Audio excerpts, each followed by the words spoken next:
개인적으로는 SK 하이닉스 또한도 역시나 굉장히 긍정적으로 보고 있지만 앞서 설명해드렸던 대로 이제 계속 SK 하이닉스는 마치 이제 잘 나가는 이제 자식 중에 굉장히 공부도 잘하고 잘하는데 좀 약간 밉상인. 사실상 이제 중간 중간에 이제 그 잡음이 생길 수밖에 없는 상황이죠. 앞서 설명해드렸던 대로 엔비디아도 삼성전자를 좋아하니까요. 네. 그래서 사실 중간 중간 잡음이 있는 SK 하이닉스를 공략하시는 것보다는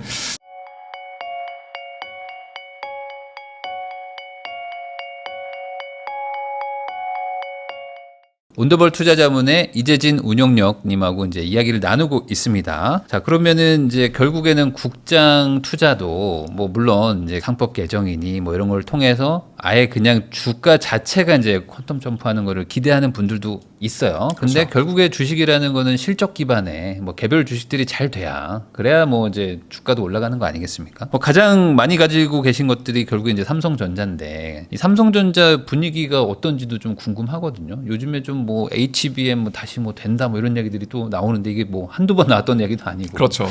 이번에도 또 저러냐 하는 얘기도 그렇죠. 있고 이번엔 맞아요. 다른가? 제 생각도 그렇습니다. 네, 어떻습니까? 어떻습니까?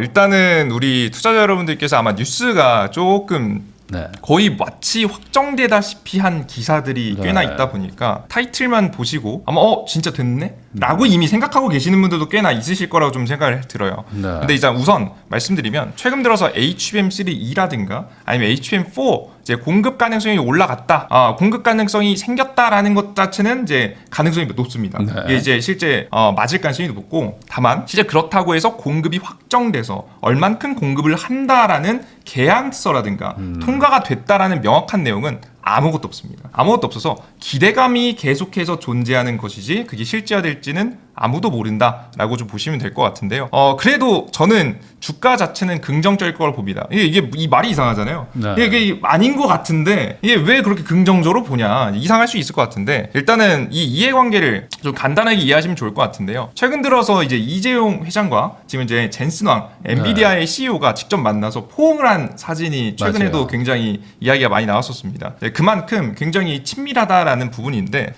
과거부터 이래왔었거든요. 사실 근데 내 회사에 제품을 제대로 공급을 하고 있지도 않은데 이렇게 포옹을 하고 안아주고 통과가 될 것처럼 응원한다 써주고 좀 이상하지 않습니까? 네. 이제 뭔가 이해관계가 좀 명확하기 때문인데 명확하기 때문에 뭐 이런 현상이 좀 생기는 건데요. 이유는 바로 뭐냐면 엔비디아에게는 삼성전자가 필요할 수밖에 없기 때문입니다. 왜냐? 삼성전자가 만약에 없다면 네. SK 하이닉스한테 이 HBM에 대해서 가격 협상을 할 수가 없어요. 이게 거의 물론 마이크론이 있다라고 하지만 사실 마이크론은 생산 능력이 이미 생긴 게 최근이에요. 생산 공장 양 자체가 이제 워낙에 좀 떨어지다 보니까 양 자체가 많지 않다 보니까 아무리 공급하더라도 한계가 있습니다. 그래서 결국 엔비디아의 물량을 감당해 줄 수 있는 회사는 SK 하이닉스하고 삼성전자가 이제 필요하다는 거죠. 자, 근데 최근 들어서 이제 삼성전자가 너무 한쪽으로 뒤처지고 있으니까 사실 그 엔비디아 입장에서 굉장히 좀 곤란했을 겁니다. 이러다가 이게 슈퍼을이라고 하죠. SK 하이닉스밖에 안 나오면 SK 하이닉스가 갑자기 HBM4 가는데 나 가격 100% 올려줘, 200% 올려줘. 사실 SK 하이닉스밖에 없으면 해줄 수밖에 없거든요. 네. 그래서 사실상 협상에 대한 카드로서 삼성전자를 계속해서 좀 기다려주고 밀어주는 듯한 모습을 현재 보여주고 있어서 끝까지 정말 반도체가 나오기 직전까지 내년도 2026년도 상반기에 루빈이라는 새로운 GPU 반도체가 나오거든요. 네. 이 루빈에 HBM4가 들어갑니다. HBM4가 들어가면 그때 이제 기대감이 굉장히 커질 텐데 이 들어가기 직전까지 계속해서 기대감을 좀 심어줄 가능성이 높다라고 보고 있는 편입니다. 그러면 현재는 뭐 단순 기대감이지 이것도 뭔가 뭐 실적이나 계약이 나온 거는 없는 상태고. 그렇죠. 없는 상태. 그렇지만 필요하다. 근데 엔비디아도 마찬가지로 똑같은 지금 그런 상황인 게 아닌가라는 생각도 막 들기도 하는데 네. 뭐 엔비디아도 가격 협상력을 좀 키우려고 지금 삼성전자를 키우듯이 또 다른 곳들도 지금 엔비디아를 좀 이렇게 안 좋게 보고 있는 것도 있잖아요. 워낙 뭐 기술력이 좋아서 어쩔 수 없지만 네. 가격을 막 엄청나게 올려놨잖아요. 그렇죠, 그렇죠.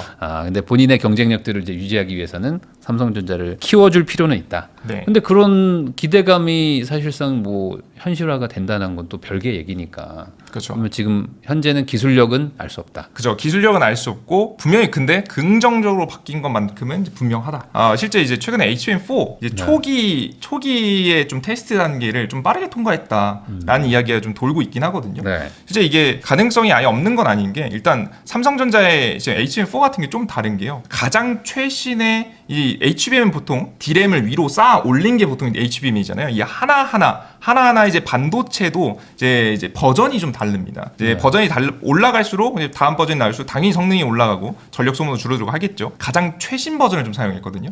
가장 최근에 가장 이 성능이 좋은 버전을 좀 사용해서 이런 부분이 좀 긍정적으로 좀 영향을 좀 끼치지 않았을까라는 생각 정도를 하고 있습니다. 네. 근데 결국에는 그 뭐 개발을 하는 게 중요한 게 아니고 수율이 좀 나와줘서 그렇죠. 원가 경쟁력이 확보가 돼야 뭐 납품을 하든지 할 거 아니에요. 네. 그 부분도 아직은 미지수다. 혹시 삼성전자 들고 계시나요? 아니요. 전혀 없습니다. 아니요. 네. 아니요. 정말 투자자 분들을 위해서. 네네네. 네. 정말 이제 중요한 질문을 너무 많이 해주셔가지고 그런데 다시 한번 말씀해 주세요. 그러니까 네. 수율 수율. 문제도 있잖아요. 그러니까 그렇죠. 개발이 중요한 건 아니잖아요. 그렇죠. 개발도 중요하지만 예. 그래서 뭐 10%밖에 안 나오면 네. 원가도 안 나올 텐데. 그렇죠. 네.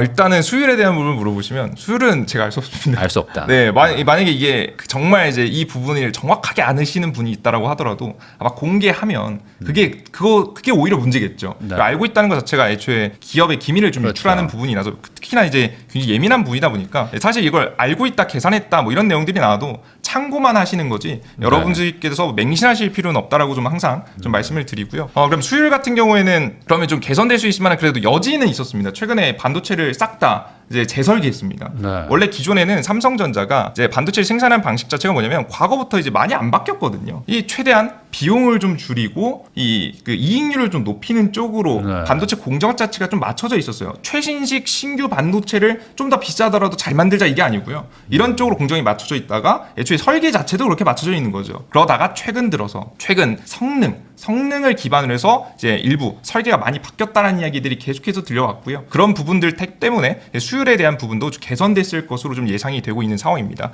이제 퍼센트 자체는 제가 명확하지 않기 때문에 말씀드리는 건 문제가 될 것 같아서 좀 말씀드리고요. 그럼에도 불구하고 왜 삼성전자를 좀 긍정적으로 보냐라고 하면 그 정확하게 기간을 좀 정해드릴 필요가 있을 것 같아요. 내년도 1분기까지 긍정적입니다. 왜냐하면 내년도 2분기, 3분기 가면 이 진실이 드러날 겁니다. 네. 이제 어떻게 될지 우리가 정확히 알 수는 없지만 기대감이 있는 건 확실하니까 1분기까지만 긍정적으로 보시고 그 뒤부터는 좀 한 걸음 물러서서 비중을 좀 매도한다든가 아니면 현금 비중을 좀 올리고 조금 추가적으로 눌림목이라도 다시 매수한다는 생각으로 좀 기다려 보시는 것이 좋지 않을까 생각하고 있습니다. 그러면 결국에 삼성전자 주가의 핵심은 이제 HBM이라고 하면 그 HBM이 안 됐다고 하더라도 지금 주가는 그러면은 어느 정도 수준으로 봐야 됩니까?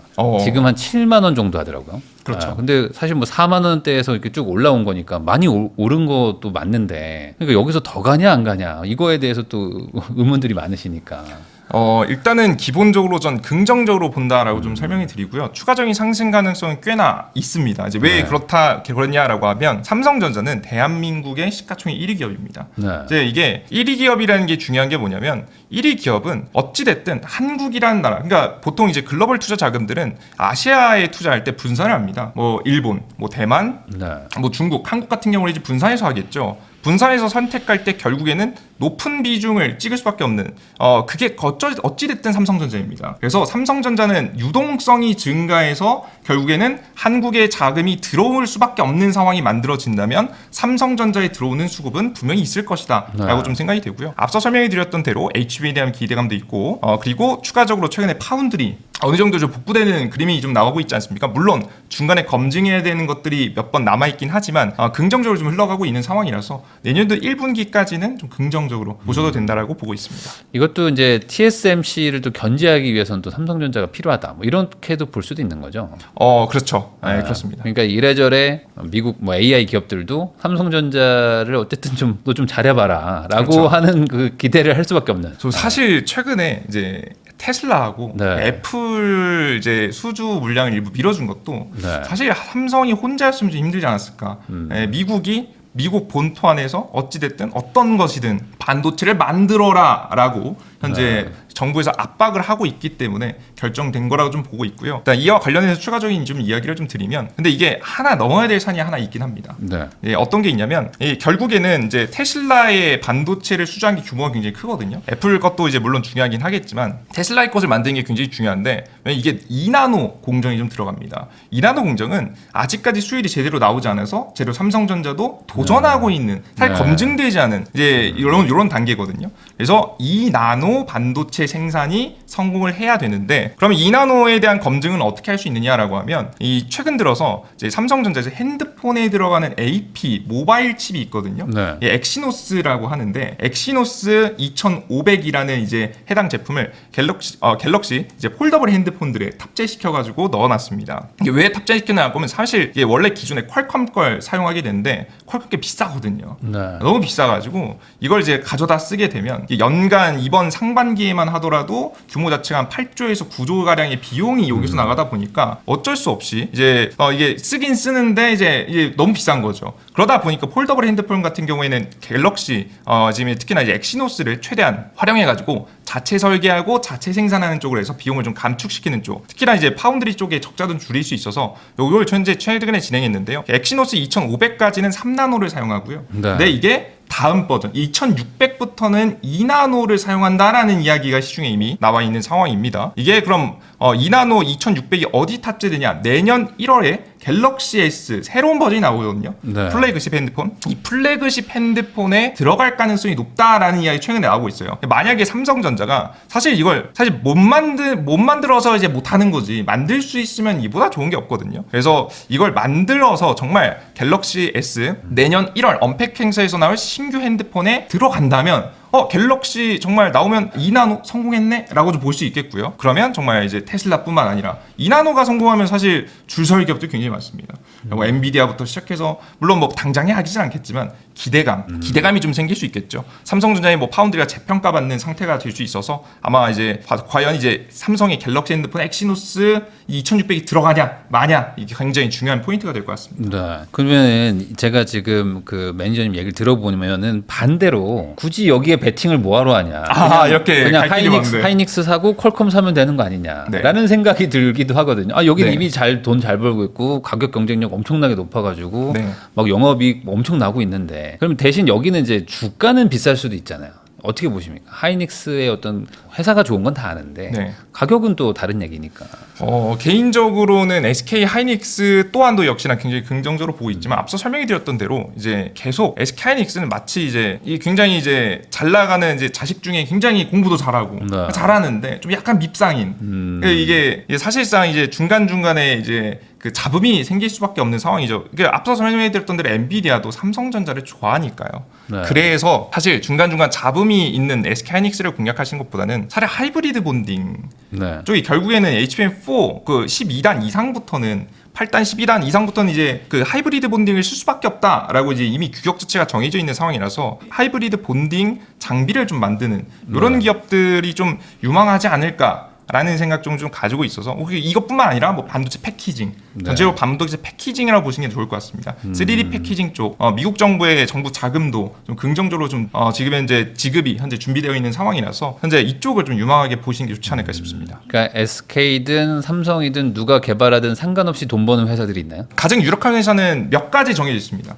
결국에는 준비된 회사만이 지금 문제가 뭐냐면 가장 빠르게 지금 당장 조금 비싸더라도 만들 수 있는 기술력이 있어야 되잖아요. 시간이 기다려주지 않기 때문에 지금 당장 몇 가지가 정해져 있고 그 기업들을 중심으로 좀 보시는 게 좋지 않을까 생각이 듭니다. 사실 내 돈을 투자할 때 뭐 물론 뭐 돈 날려도 상관없다고 하시는 분들도 있지만 실제로 돈 날려서 좋을 사람이 누가 있습니까? 네, 그렇죠. 그러니까 어떻게든 확실한 투자를 하면 제일 좋은 거잖아요. 그러니까 여기가 되든 저기가 되든 상관없이 돈 벌 수 있으면 제일 좋은데 그게 그렇죠. 오히려 반도체 패키징이나 장비 쪽에서 반도체 산업 전체의 사이클은 좋은 건가요? 앞으로 어떻게 보세요?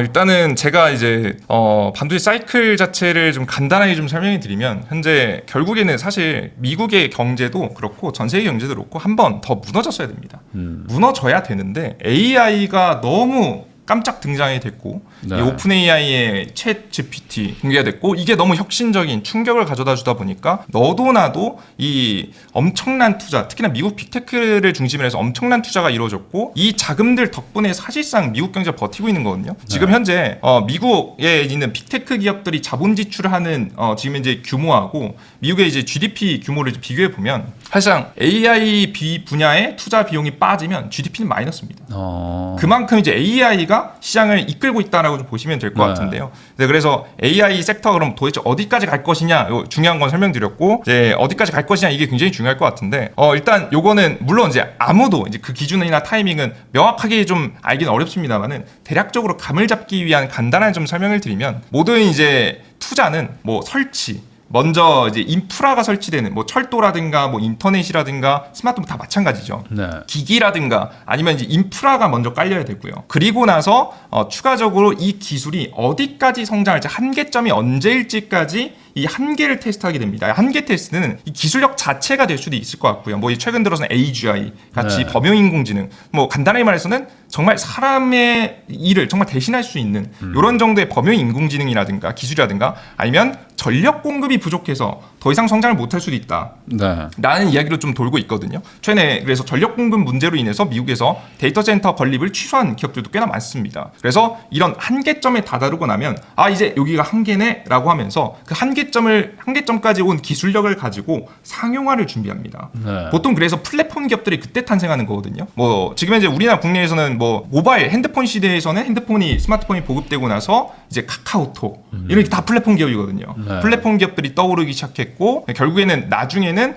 플랫폼 이외에 다른 작은 어플리케이션 정말 특화된 서비스를 제공하는 기업들까지 성숙 단계를 거치면서 나아가고 있는데 결국 지금 현재 시기는 언제 시기냐라고 하면 범용 인공지능 가냐 마냐 혹은 뭐 데이터 센터 더 지을 수 있는 전력이 있냐 없냐 이게 지금 현재 테스트 중이다라고 보시면 될 것 네. 같아요. 그래서 이게 뭐 하나라도 추가적으로 나아가지 못하고 이 상태에서 이제 새로운 기술이 나오지 못하는 모습. 최근에 아마 기업을 주목한다면 메타를 주목하시면 좋을 것 같은데요. 메타가 최근 들어서 어마무시한 성과급이라든가 돈이라든가 인센티브를 주면서 인력을 끌어모았거든요. 인력을 끌어모았고 끌어모은 인재들을 가지고 새로운 범용 인공지능, 최신의 가장 강력한 인공지능을 만들기 위해서 준비하고 있습니다. 네. 이게 만약에 성공한다면 추가적인 AI 시대가 더 지속될 수 있다라고 보시면 될 것 같고요. 이게 만약에 실패를 한다면 앞서 말씀해드렸던 대로 여기가 한계네. 이 시점부터는 플랫폼 강화. 그래서 어떻게 하면 이것을 이 AI 기술을 가지고 일상에 녹일 수 있는지 돈이 될 수 있는 방향성 위주로 좀 바뀔 가능성이 높다라고 보시면 될 것 같습니다. 그러면은 결국에 AI를 개발하고 있는 회사들이 사실상 다들 플랫폼 회사들이잖아요. 그렇죠. 어찌 보면 플랫폼 맞습니다. 앱으로 다 성공한 곳들이고 뭐 그런 게 많죠. 그렇죠. 그러면은 뭐 과거처럼 스마트폰은 뭐 사실 실물이 있어야 되니까 뭐 애플이 뭐 잘 되겠지만 이제는 AI도 뭐 무형의 자산이고 플랫폼 앱도 다 무형의 자산이라면 과거 같은 그런 건 아니라 그냥 이 회사들 중에 살아남은 곳이 다 승자 독식하는 약간 그런 구조로 가는 건가요? 네, 맞습니다. 이제 초반에는 앞서 말씀드렸다시피 설치 단계에서는 하드웨어 기업이 돈을 많이 벌고요. 네.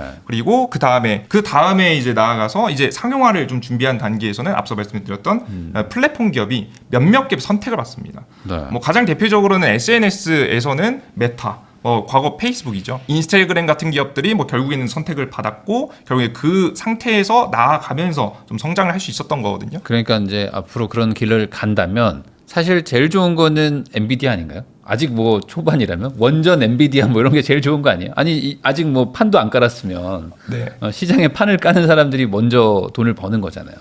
일단은 이제 추가적인 말씀드리면 지금 현재 엔비디아의 주가에 대해서 판단해 볼 필요가 있을 것 같은데요. 네. 일단 엔비디아의 현재 주가는요. 지금 현재 성장세가 지속될 가능성이 높다. 계속해서 100% 매년 이 성장력이 꺾이지 않고 계속해서 고속 성장을 이어갈 것이다라는 전제하에 만들어져 있는 주가입니다. 네. 그런데 앞서 설명드렸던 바와 같이 결국에는 하드웨어에 그러니까 한계점이 왔다.